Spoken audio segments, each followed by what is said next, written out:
Olá, concurseiro, como vai? Eu sou o professor Edson Botelho, de Língua Portuguesa, direto dos estúdios do Sou Concurseiro, e vou passar para a nossa quarta aula do nosso módulo de Língua Portuguesa para concursos públicos. Muito obrigado pela participação de todos, tem sido um sucesso. Muito obrigado pelos e-mails que vocês estão mandando. Só quero um pouquinho de paciência. Estou respondendo a todos, nós estamos ao vivo agora às 18 horas, mais ou menos 10h30, 11 horas eu começo a responder os meus e-mails. Se há algum pendente, tenham paciência. Vamos resolver e responder a todos, ok? Então, muito obrigado mesmo. É isso que o Sou Concurseiro deseja para vocês. Para isso trabalhamos para o seu sucesso, ok? Como nós estamos em um módulo, hoje a quarta aula sobre sintaxe. Pronuncia direito, não é nada de sintaxe, não, sintaxe. E o que é isso, né? A sintaxe vai estudar a disposição das palavras dentro de uma frase, uma oração ou um período. Lembrando, na primeira aula nós tivemos o quê? Interpretação de texto, certo? Na segunda tivemos ortografia. Na terceira, classe de palavras. E na quarta, sintaxe. É justo isso, certo? Então vamos ver o resumo da semana, como ficou? De olho na tela. Muito bem. Na segunda aula nós estudamos ortografia, porque na primeira foi interpretação de texto.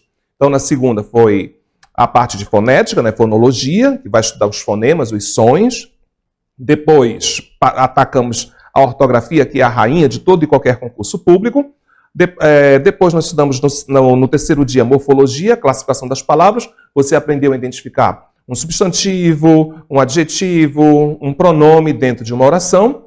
Hoje nós vamos trabalhar a sintaxe, que vai estudar os termos da oração, termos essenciais, integrantes, acessórios. Lembrando que na sintaxe você estuda pontuação, concordância, regência, crase e a parte de semântica, certo?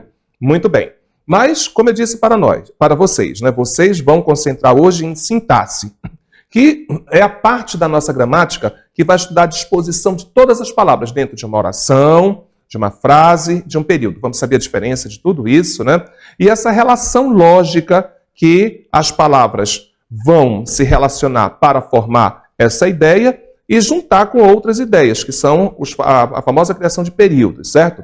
Então, atenção, uma palavra junto com outra palavra, forma uma oração, a oração com outra oração forma um período, os períodos formarão parágrafos e os parágrafos formarão um texto. Viu só? É um princípio simples, tá bom?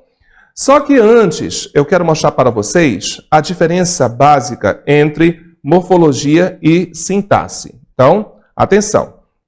Eu tenho aqui, deixa eu habilitar essa caneta, né? A tecnologia é assim, né, gente? Ela é muito boa, mas ela precisa de habilidade, né? Então, eu tenho uma ideia para vocês. Observe. Eu tenho meu aluno, eu tenho uma oração, estuda. Se você prestar atenção, eu tenho aqui uma construção com 3 palavras. 1, 2, 3. Isso para nós se chama morfologia, tá bom? Então, relembrando, o que eu tenho aqui? Um nome e um verbo. Também tenho um nome, ou seja, um substantivo. Estuda, é um nome ou um verbo? É um verbo, ótimo. Aí eu tenho meu.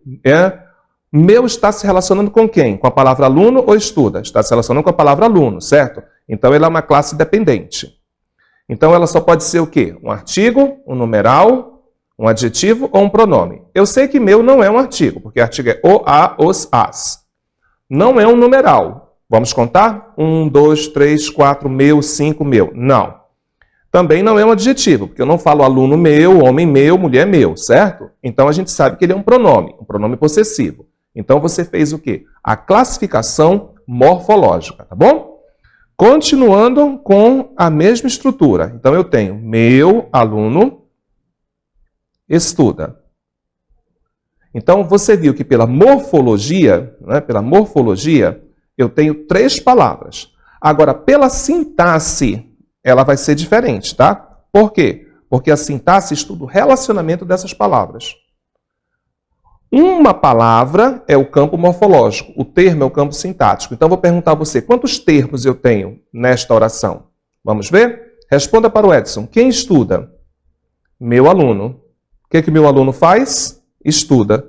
Então, você tem uma estrutura com 2 termos. Morfologicamente, você tem uma estrutura com 3 palavras e, sintaticamente, você tem uma estrutura com 2 termos. Viu só que interessante? Muito bem. Então, Cada estrutura deve ser analisada dentro de um campo certo. Quando você estiver estudando, volta para mim, né? Quando você estiver estudando, tente concentrar em um dos campos. Ou você estuda a morfologia, ou você estuda a sintaxe, ok? Então, por isso que eu falei para você, nessa parte da gramática, você vai estudar a disposição das palavras dentro de uma oração. Vamos fazer uma dinâmica? Mais uma vez, a diferença entre morfologia e sintaxe. Lembra da aula de ontem? O que é isso? Isso é uma caneta. Então, isso é morfologia. Você olhou, deu nome, identificou. No campo da sintaxe, para que serve? Para que serve essa caneta? Essa caneta serve para escrever. Então, isso já é a função que ela exerce. Então, chamamos isso de sintaxe, ok? Como as palavras vão ficar dispostas dentro de um texto, você pode ter uma frase, uma oração ou um período. Lado a lado para mim, vamos lá? Então, vamos ver primeiro o que é uma frase. Frase é uma palavra ou um grupo de palavras que contém uma ideia, ou seja, sentido completo.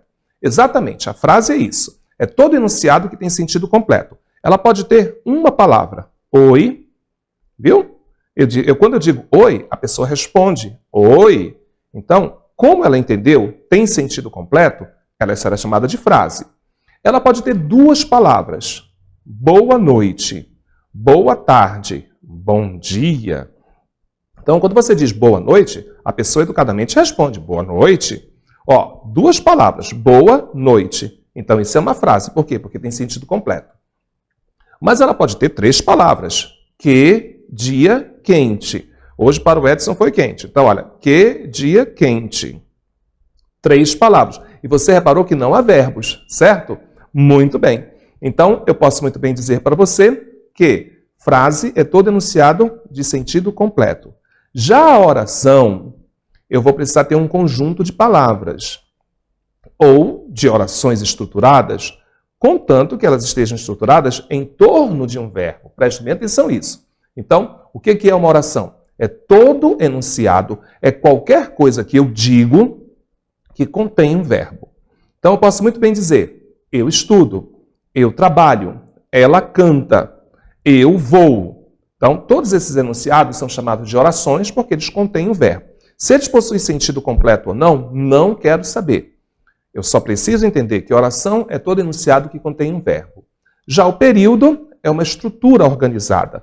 O período é um texto formado por mais de uma oração. Ele pode ser composto por uma oração também, né, que nós vamos chamar de oração absoluta.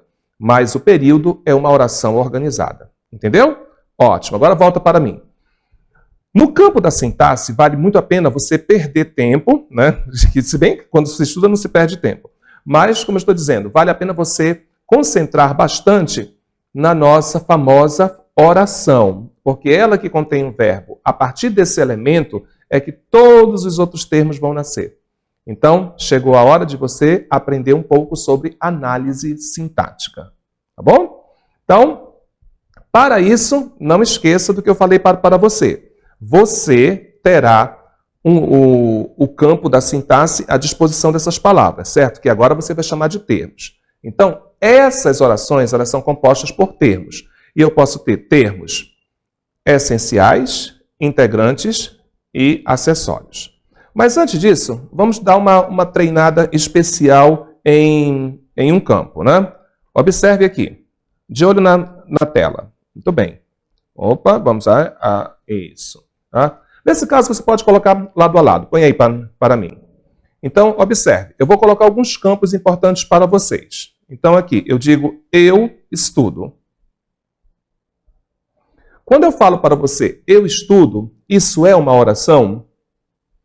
Não. Aliás, desculpa, isso é uma frase? Perdão, eu errei. Isso é uma frase? Não, isso não é uma frase. Atenção. Por que não é uma frase? Porque ela não tem sentido completo. Eu estudo. O quê? Certo? Então, isso não é uma frase. Isso é uma oração. Por que é uma oração? Porque contém um verbo. Viu só? Agora, se eu coloco, eu estudo português. Isto é uma frase? É. Por quê? Porque tem sentido completo. É uma oração? É. Por quê? Contém um verbo. Vamos a um outro exemplo? Vamos lá. Olha aí. Então, eu digo, eu trabalho. Isto é uma frase? É. Por quê? Porque tem sentido completo. É uma oração? É. Por quê? Porque contém um verbo. Em cima, eu bebi. É uma frase? Não. Por quê? Porque não tem sentido completo. Eu bebi. O quê? É uma oração? É. Por quê? Contém um verbo. Agora eu vou colocar uma palavra. Café. É uma frase? É. Por quê? Tem sentido completo. É uma oração? É. Por quê? Contém um verbo. Viu só? Então, fica de olho aí. Observe. Eu preciso agora trabalhar os termos de uma oração. Então, o que eu vou ter? Olha, atenção, hein? Nós estamos no campo da análise sintática. Então, o que nós temos aqui? Nós temos os termos, que são termos essenciais. Olha aí. Você vai trabalhar os termos essenciais, integrantes e acessórios. Vamos ver o que é isso. Olha só. O que é um termo essencial? Um termo que não pode faltar. Você lembra da aula de ontem?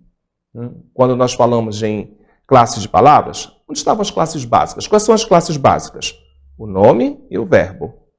Então, os termos essenciais. Fica olhando para a tela. O nome e o verbo.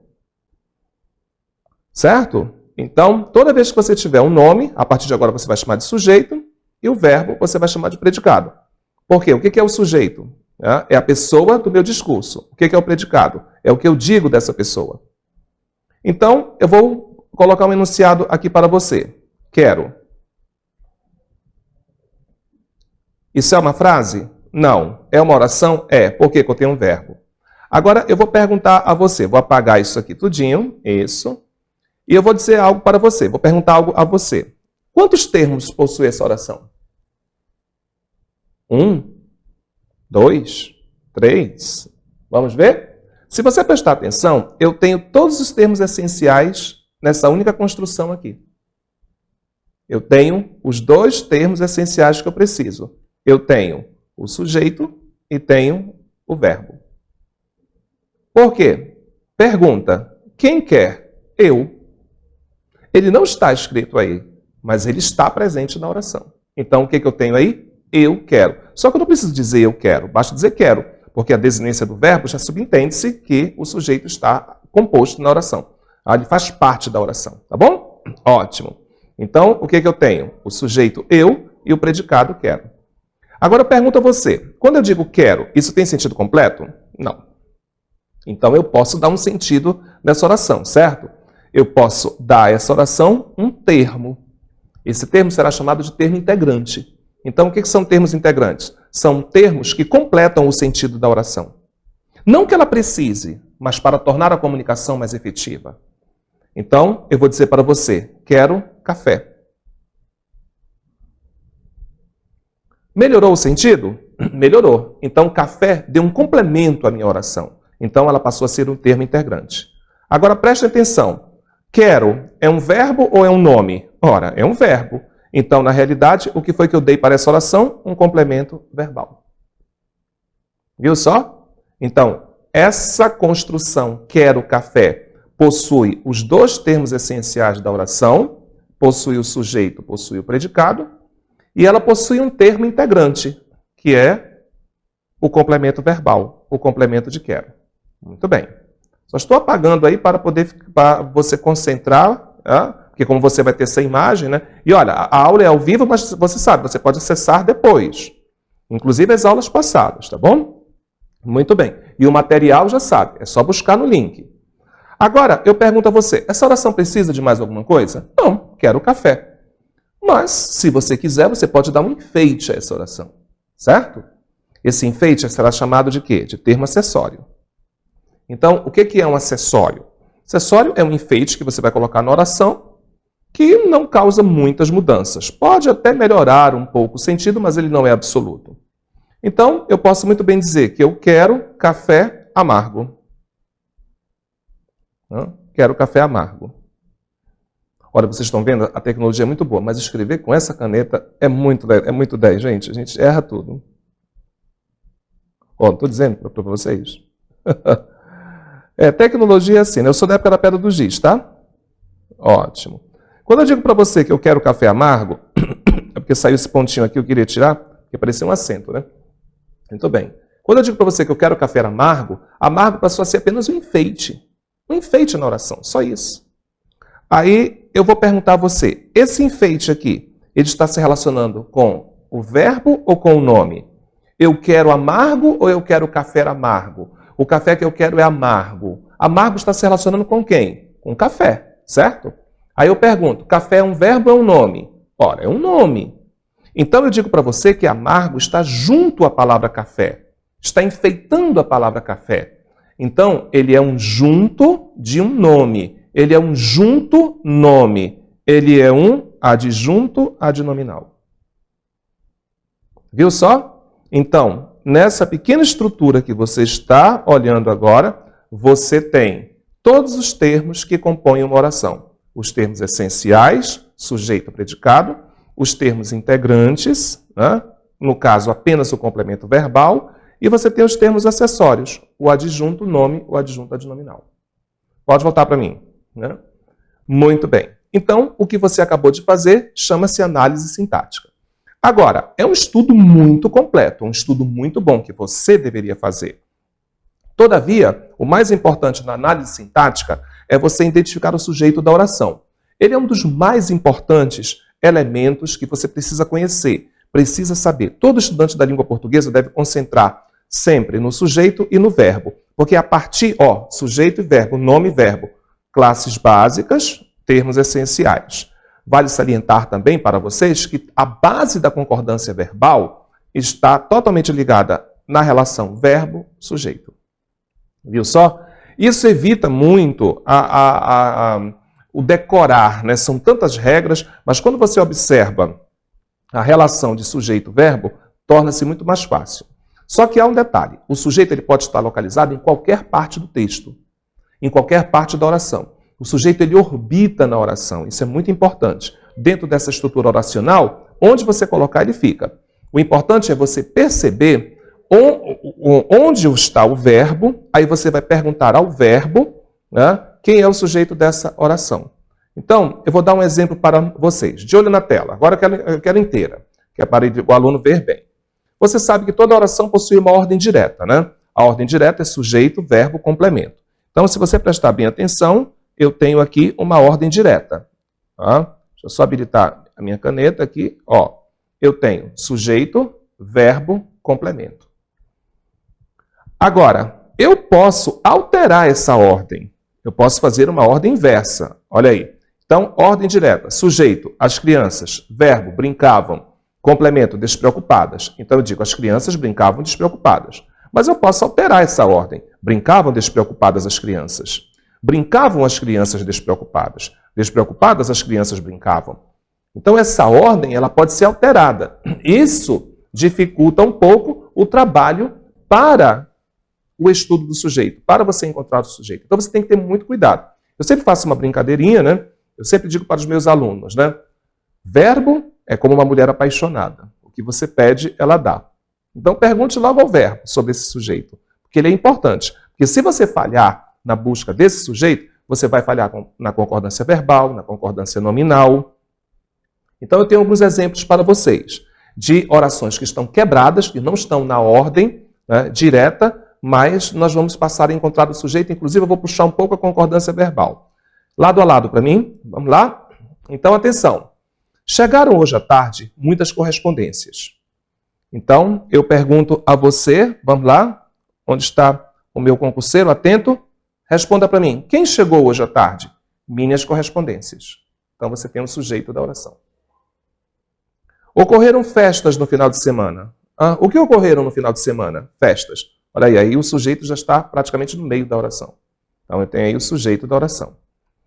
Agora, só importa a resolução do problema. Aí as pessoas têm a mania de dizer assim, importa o quê? A resolução do problema, objeto direto. Calma, não. O sujeito é a parte mais importante da oração. O objeto eu coloco se eu quiser, ele é o termo integrante. Então, o que importa agora? A resolução do problema. Então, sujeito da oração. Essa concordância de baixo, aqui está, que é a quarta, né, muitos alunos erram. Por quê? Porque não tem essa noção de sujeito.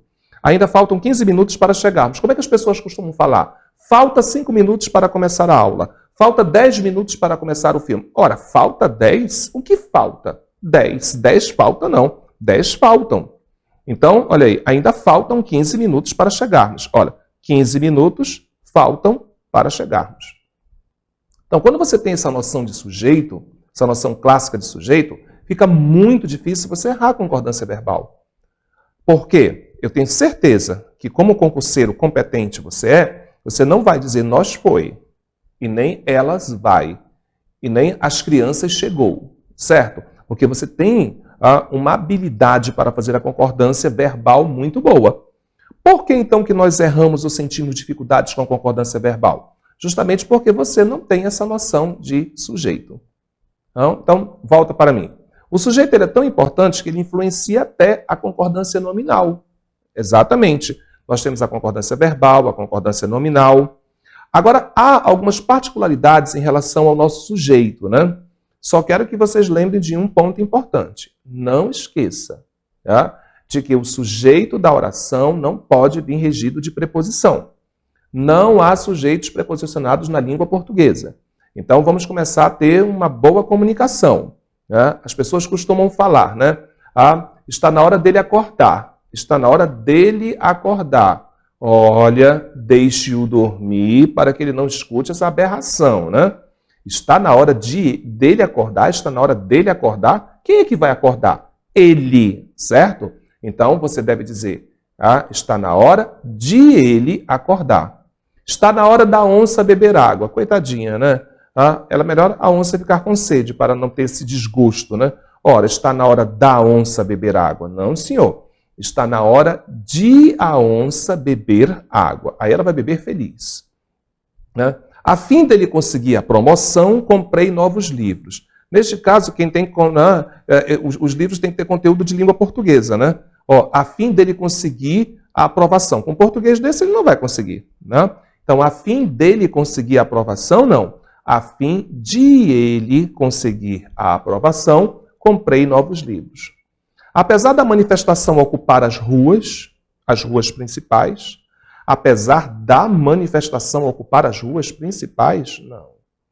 Apesar de as manifestações ocuparem, ou então, apesar de a manifestação ocupar as ruas principais, viu só? Então, cuidado com essas particularidades, né? Então, quando alguém falar, né, está na hora dele estudar, já diga, quem tem que estudar é você. Não está na hora dele estudar.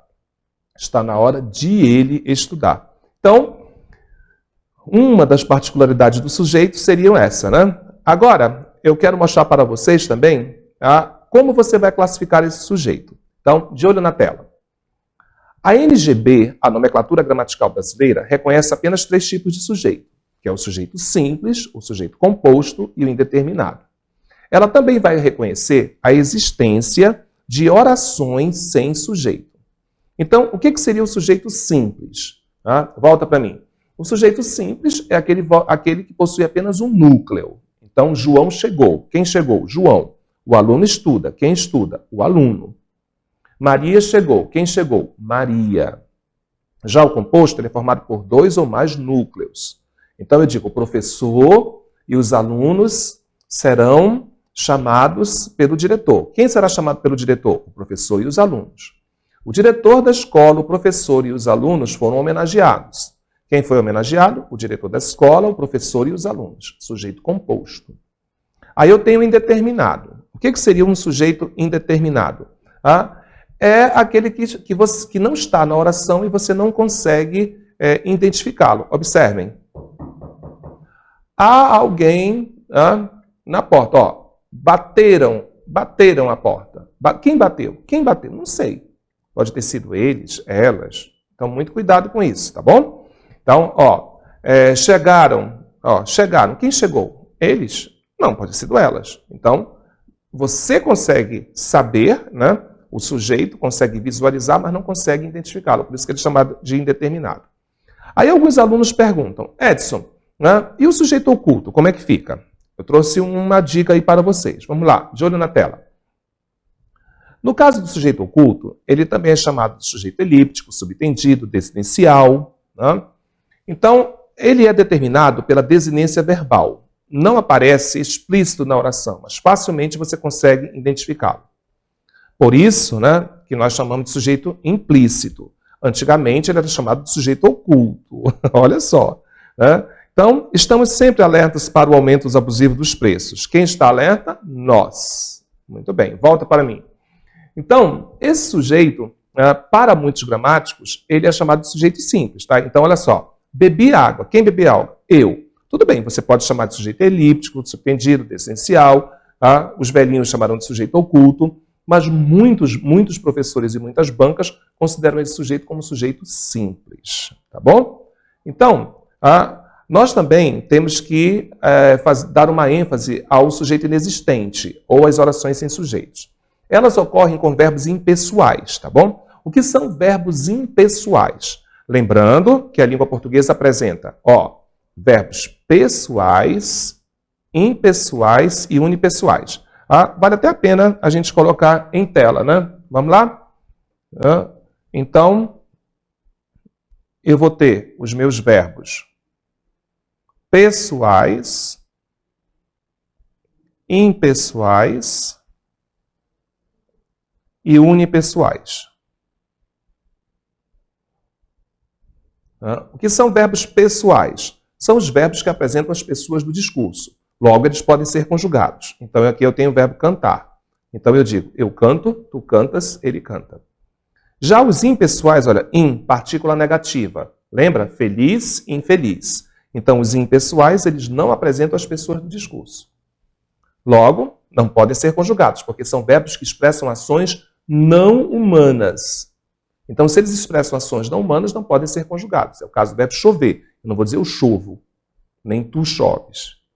Já os uni, olha, uni dá a ideia de quê? Então, verbos unipessoais são os famosos verbos onomatopeicos, que indicam vozes ou ações de animais. Eu não vou dizer eu lato, né? E nem tu lates.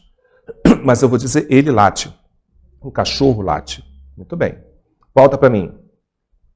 Esses verbos, né, impessoais, são os verbos que vão construir orações sem sujeito, tá bom? Muito bem.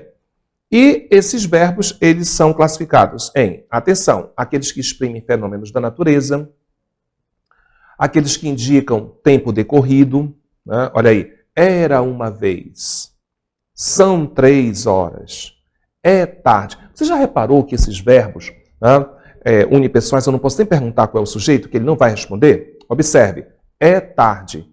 Quem é tarde? Não temos como. Olha aí, Maria chegou. Quem chegou? Maria. Era uma vez. Quem era uma vez? Não procede essa pergunta. Por quê? Porque o verbo é impessoal. Não esqueça também do verbo haver no sentido de existir. Há festas, houve exames, havia muitos alunos, nada de houveram, que isso é um horror, porque como o verbo é impessoal, ele não pode flexionar. O verbo fazer no sentido de tempo decorrido ou fenômeno, faz 2 horas, faz 2 dias que eu não vejo você, nada de fazem 2 dias, isso é um horror, porque ele é um verbo impessoal. Então, esses são os verbos que dentro de orações constituem oração sem sujeito, porque são verbos impessoais. Vamos repeti-los? Os verbos que indicam fenômeno da natureza, os verbos que exprimem tempo decorrido ou fenômeno, haver no sentido de existir, certo? E o verbo fazer no sentido de tempo decorrido. Muito bem. Agora eu quero mostrar uma pegadinha aí para vocês, tá? De olho na tela, por favor. Vamos começar a identificar o sujeito dessas orações. Primeiro de tudo, quantas orações nós temos aí? Leiam. Eles aprontaram, quebraram a vidraça, roubaram meu carro, picharam o muro. Quantas orações nós temos? Isso, meu câmera já disse, né? 4. Muito bem. Olha, ele está estudando bastante, né? Põe lado a lado agora. Aí, de repente, a prova, deixa eu habilitar aqui, a prova vai perguntar a você qual o sujeito dessa oração. Se você é um aluno que não estuda sintaxe, você vai dizer que é sujeito indeterminado, porque o verbo está na terceira pessoa do plural, certo? Então, quebrar a vidraça. Quem quebrou? Alguém. Mas não é assim. Observem. As 4 formas verbais que aí aparecem, aprontaram, quebraram, roubaram e picharam, estão na terceira pessoa do plural, certo? Só que elas concordam com o sujeito da oração principal, eles. Então, o que nós temos aqui? O sujeito, deixa eu só sublinhar, da oração quebraram a vidraça, roubaram meu carro e picharam o muro, é um sujeito simples, porque eles estão concordando com o sujeito da oração principal. Viu só como é um perigo isso? Então, fiquem atentos para a identificação do sujeito. Volta para mim agora. Como eu disse, identificar um sujeito é algo bem fácil, mas você precisa ter uma atenção. Então, vamos exercitar um pouco? De olho na tela. Desafio com o Edson Botelho. Põe lado a lado agora. Vamos lá? O filme é impróprio a menores de 18 anos. A taxa de mortalidade infantil está elevada. O professor já corrigiu as provas. Febre alta e dor de cabeça são sintomas da dengue. Prenderam o ladrão. Não é habitada a lua. Que tal identificar os sujeitos dessas orações? Você está preparado para isso? Vamos ver se a aula de hoje foi produtiva. Muito bem. O filme é impróprio a menores de 18 anos. Quem é impróprio a menores de 18 anos? O filme. Classificação do sujeito? Simples. Agora eu vou te ensinar um truquezinho bem especial, tá bom? Então vamos lá? O filme é impróprio a menores de 18 anos. Quem é impróprio a menores de 18 anos? O filme. Sujeito da oração. Classificação simples. Todo sujeito possui um núcleo. Qual é o núcleo da oração? A parte mais importante. Filme. Então aqui é o núcleo do sujeito. Agora observe que sobrou a palavra o, né? O está junto a quem? A palavra filme. Filme é um verbo ou um nome? Nome. Então, o está junto a um nome. Ele é um junto nome. Ele é um adjunto adnominal. 2. A taxa de mortalidade infantil está elevada. Responde para o Edson. Quem está elevada? A taxa de mortalidade infantil. Classificação do sujeito? Simples. Núcleo, taxa. Viu só? O professor já corrigiu as provas. Quem já corrigiu as provas? O professor. Classificação do sujeito? Simples. Núcleo, professor. Febre alta e dor de cabeça são sintomas da dengue. Quais são os sintomas da dengue? Febre alta e dor de cabeça. Classificação do sujeito? Composto. Núcleo, febre, dor. Olha aí. Febre, dor. Muito bem. Prenderam o ladrão. Quem prendeu o ladrão? Alguém. Não sei. Classificação do sujeito? Indeterminado. Não é habitada a lua. Quem não é habitada? A lua. Olha aí uma inversão, viu? Põe na ordem direta. A lua não é habitada. Classificação do sujeito? Simples. Núcleo, lua. Viu só? Volta para mim. Esse é o campo da sintaxe que eu considero mais importante para você, concurseiro, estudar e aprender. Olha, não esqueça, faça seus exercícios. Muitos alunos colocam muitas pedras, né? Como dizia o grande Carlos Drummond de Andrade, há uma pedra no meio do caminho há uma pedra. Né? Não ponha pedras no meio do caminho. Pegue orações simples, orações de jornais, da sua apostila, orações que os seus colegas costumam falar e procure extrair o sujeito dessa oração. Examine a concordância verbal. Isso é muito bom para vocês. Nossa aula termina por aqui, o nosso encontro. Lembrando que na próxima aula iremos falar sobre redação oficial já pelo novo manual, o manual de 2018 para você. Eu sou o professor Edson Botelho, direto do estúdio Sou Concurseiro e Vou Passar. Estamos aqui para garantir a sua aprovação e o seu sucesso. Obrigado e até a próxima.